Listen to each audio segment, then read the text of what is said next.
Wadau wanaoanzisha vyuo vya elimu ya juu wameshauriwa kuhakikisha wanasajili taasisi zao kwa mamlaka husika kabla ya kuanza kutoa huduma za elimu, hatua itakayosaidia kulinda maslahi ya wanafunzi na kuepusha changamoto zinazoweza kujitokeza wakati wa masomo au baada ya kuhitimu. Akitembelea maonyesho ya 7 ya wiki ya elimu ya juu visiwani Zanzibar, Katibu Mtendaji wa Baraza la Taifa la Elimu ya Ufundi na Mafunzo ya Ufundi Stadi nchini, Dr. Mwajuma Lingwanda, amesema usajili wa vyuo ni jambo la msingi, kwani unahakikisha taasisi zinazingatiwa viwango vya ubora vinavyotakiwa na kutoa elimu inayotambulika kisheria. Nawakaribisha vyuo au wadau wote ambao wanapenda kuanzisha vyuo vya amali, ikiwemo vyuo vya elimu ya ufundi na vyuo vya ufundi stadi.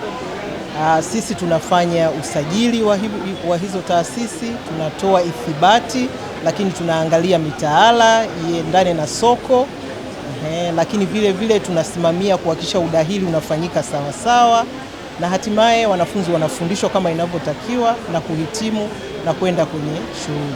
Kwa hiyo ni jukumu letu. Kwa kweli cha msingi hapo ni kwamba ni taasisi inatakiwa iwe inatambuliwa. Kutambuliwa maana yake imesajiliwa, lakini ubora wake umesimamiwa.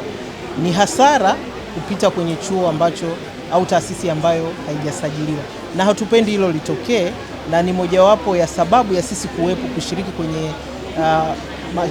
kwenye maonesho kama haya na yanayofanana na haya, ili kutoa elimu kwa wadau wetu kwamba ni muhimu kusoma, wale wanaotaka kusoma kwenye taasisi ambazo zimerekebiwa, lakini ni muhimu kama una uwezo wa kuanzisha hiyo taasisi uhakikishe imeanzishwa kwa taratibu na sheria za nchi. Kwa upande wao, baadhi ya wadau wa elimu ya juu wamewahimiza wanafunzi kutumia vyema maonyesho hayo kwa kutembelea mabanda ya taasisi mbalimbali ili kupata uelewa mpana wa fani na kozi wanazotarajia kuzisomea. Na kuhakikisha kwamba tunakuja kushiriki maonyesho haya tukiwa kama taasisi, lakini lengo letu kuu ni kuonyesha program mbalimbali ambazo zinatolewa na taasisi yetu, ikiwa ni kozi za sayansi ya afya na sayansi shirikishi. Hilo ndio lilikuwa lengo kubwa, lakini zaidi ni kuwaletea fursa wanafunzi wa Zanzibar kwa ajili ya kusoma kozi mbalimbali. Kwa maonyesho haya yamekuwa na tija kubwa kwa sababu yamekusanya vijana wengi ambao wamehitimu kidato cha 4, lakini hali kadhalika vijana wengi ambao wamehitimu kidato cha 6 hivi karibuni wanakuja kwenye mabanda, wanakuja kwenye vyuo mbalimbali.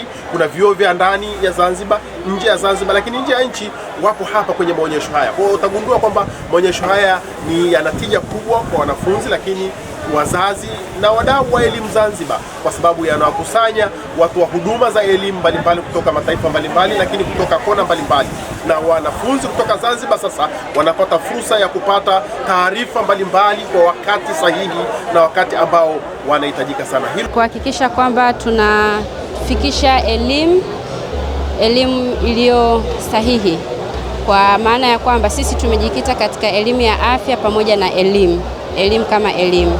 Kwa hiyo kwa upande wetu elimu tunayoitoa tunaihusisha sana na teknolojia, kiasi kwamba mwanafunzi anapotoka kwetu ana uwezo wa kwenda kufanya vizuri, ana uwezo wa kumsaidia mgonjwa, ana uwezo wa kuhakikisha kwamba mgonjwa na familia yake wanapata huduma stahiki. Maonyesho ya wiki ya elimu ya juu yanatarajiwa kuendelea kuwapa wadau wa sekta ya elimu nafasi ya kubadilishana uzoefu, kutoa elimu kwa umma na kuimarisha ushirikiano katika kuboresha ubora wa elimu nchini.